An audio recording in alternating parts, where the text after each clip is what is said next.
Hello friends and welcome to another video where we get to debate Boruto's fate and the Boruto to Blue Vortex newest chapter. And today we're going to talk about chapter 10, in which Himawari is the star. Sadly, this is a monthly manga, so we will have to wait a bit, well, more than 20 days especially, to see how Jura is going to be beaten by Himawari. And is that even her Sage mode? Oh my god, I'm just so excited to tell you about it. So let me know down in the comments below, what were your impressions? What were your first thoughts? What reaction you had when you saw what you saw, at the end, one of the very few last chapters? Oh god, no. And don't forget to like the video and subscribe for more Boruto, My Hero Academia, more anime, manga, and Funko Pop related videos. Let's get into the video. So this chapter, I believe it was the most hyped one since we saw Boruto stomping on Code's face in that chapter. You know what I'm talking about. Like, I kid you not, this chapter is so great that I believe Kishimoto did a little bit on the redemption side for some people that think that he wronged all the females that he has, because we just know that Kishimoto is bad at writing female characters, right? I mean, we saw how Sakura was at the beginning, we saw how Tenten didn't get a chance to shine, we saw how Rin ended, and even Himawari and Ino, who we almost forgot about them, right? So in chapter 10, he made sure that he would redeem himself from all the pain he made us went through as females also, or female enjoyers, like, or as anime characters, but there are females that we wanted to see some development, some skills, something, a backstory. No. He is doing justice by making Himawari a Jinchuriki, and apparently you know that basically the last panel in which she has her hair all up in the air, it really resembles Kushina. So heck yeah, a badass grandmother and a badass granddaughter. And we also see Sarada in action using the Chidori on Hidori, and I was so excited reading that. And honestly, with all this talk about Kishimoto being bad at writing females, he just did a masterpiece. This chapter was a goddamn masterpiece, and I'm so hyped for the next chapter. And I just cannot believe that we will need to wait so much. We know that in this chapter, some characters may not have the prettiest fate, some characters are saved, some characters awaken Himawari, and also, yeah, some characters are just impending with the status because we don't really know what is going to happen with Sarada and Konohamaru after that, because Hidori is there. And I just hope that for Inojin's fate, that, I don't know, either Sakura is going to pop up, or Karin, or Tsunade, or someone that really can help him. And also, fun fact, in Sakura's Shinden, we are told that she can revive her organs and replace everything in like seconds. So probably she would be able to do a miracle for our boy Inojin. I don't know, what do you think? Let me know down in the comments. I was just gutted. No, it wasn't a pun intended.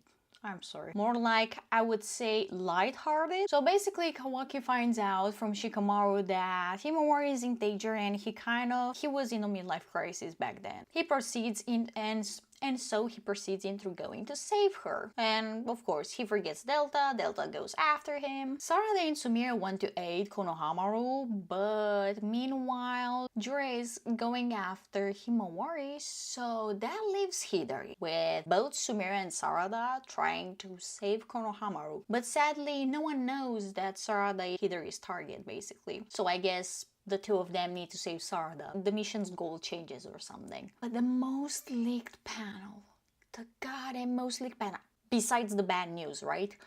The most leaked panel was the one in which Himawari talks with Kurama. And we also expected so much that conversation in which she went out cold, basically, in the middle of the fight, while creeped out Jura is just running after you. I wouldn't want for that creep to run after me, honestly. And basically all of them were panicked. She was out cold. She was into a nice mind-to-mind conversation with Kurama in which she finally got her the most desired thing that she wanted since she was, I guess, 8 years old, back with 3 years before the time skip. I guess she was 8, right? You know that in the anime and also in the manga, really wanted to meet Ninetales. Well, she didn't know back then that his name was Kurama, but you know. And Naruto was like, oh no, most of the time he's asleep, and she was like so disappointed, but now she got what she wanted. And basically, Kurama wants to explain to her how the Biju got resurrected from time to time. We know for a fact that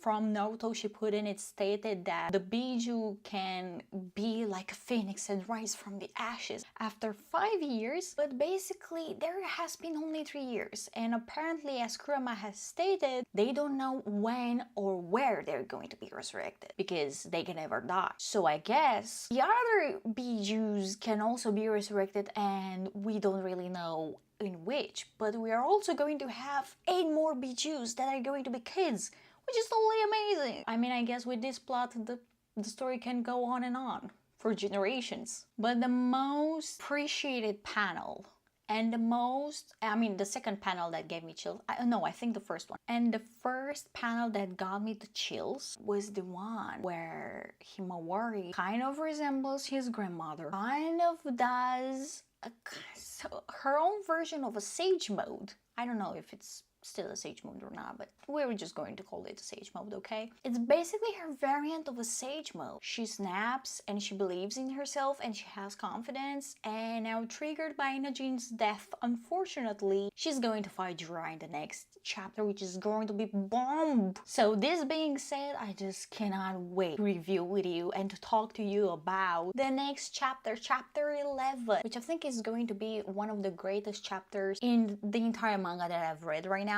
Yeah, besides the Boruto and the code and whatever. And also I'm like so curious about where is Sakura. I'm just so curious. We need her. We need her, you know, for our boy laying there in a spike. Just please get back soon. Probably in 5 minutes. If you can. But yeah, I was Roxy, and if you like manga, anime, and Funko Pops, make sure to stay tuned every Saturday. Also stay tuned on Instagram stories, because there I'm going to do announcements and updates for the future content. And also make sure to stay tuned for every Saturday's video. And until then, see you on shorts and in comments and all over my social media. Bye bye.